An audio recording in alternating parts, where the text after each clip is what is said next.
Hello. You must be the new tenant. I wasn't expecting you so soon.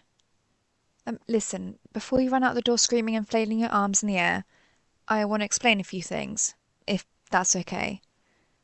First of all, I am not interested in hurting you, or even scaring you, so please don't get that idea in your head. Not all ghosts are like that. We don't go around haunting people all the time just for the heck of it. I personally hate scaring people, actually.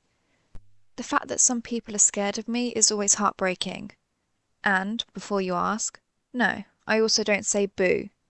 I don't even know where that stereotype came from.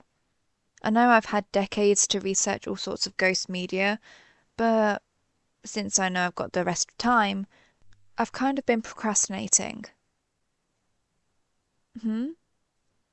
Yes, decades. I actually died in 1950. Ever since I've been condemned to wandering the earth as a spirit without a vessel. I actually don't know why. Maybe I have unfinished business.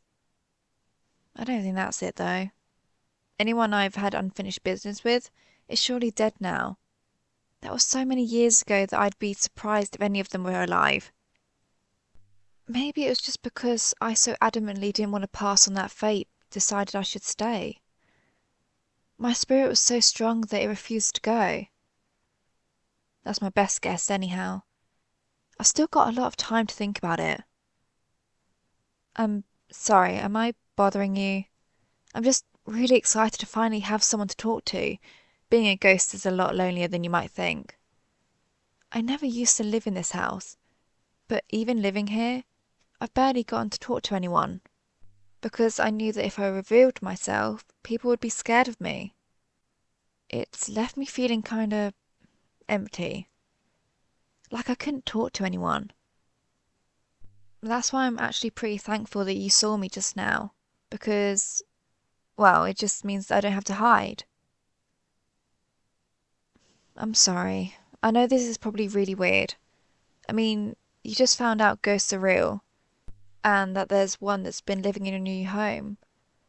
I'm sure you have lots of questions. Well, luckily, you've encountered a friendly ghost, so I'm happy to answer any and all questions you might have. About me, about the nature of being a ghost, about the afterlife, anything like that. How did I die? I figured that would be your first question. No, no, no, I don't mind. It's been a long time that talking about it no longer hurts. Well, I was a scientist back in my day, and I was on an expedition to an Arctic research facility with a bunch of my friends and co-workers. My best friend had even come with me. We were all making amazing progress, and everything was going fine until about the third day.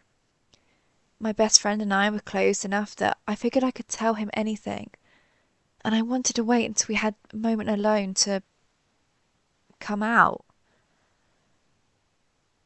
Yeah, I wanted to tell him I was into girls, and, well, that unfortunately wasn't exactly accepted back in those days. So he didn't take it as well as I had hoped. We dropped the subject, and I thought that that would be the end of it, but then he told the captain, the leader of the expedition, the person whose responsibility was to keep us all safe. But as soon as he knew I had these feelings, he grabbed me by the arm and tossed me out into the snow. I wasn't expecting to go outside, meaning I didn't have my rider gear on, so after it was clear that they weren't planning on letting me back in, I quickly left to try and find some help before I froze. Unfortunately, I didn't find any help, but what I did find was a frozen over lake. The ice was thin, and it ended up cracking underneath me, sending me into the frigid water. My body went into shock, and, well, if the hypothermia wasn't the end of me, then the water in my lungs certainly was. Thank you. I'm glad you sympathise. It used to be hard remembering it, and I would relive it every single day, but since it's been a few decades, I've forgotten what it felt like, so I don't mind talking about it now. It's why I said I might have unfinished business. But the captain was over 50 at the time, so by now he's absolutely have passed away. And as for my old bestie, I don't know where he ended up, but it's likely that he's gone now too. Anyway, I'm sorry to have brought the mood down. Talking about death isn't exactly the best friendly conversation starter. I know you asked, but still. You have another question for me?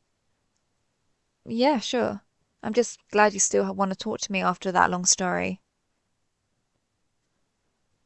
Am I what? Single? Um, I, I mean, yeah, I really didn't expect that. You're, you're not serious, are you? I'm a ghost. You know what that means, right? I don't age, I don't eat, I don't sleep. I'm not like a normal person. I can't even touch things.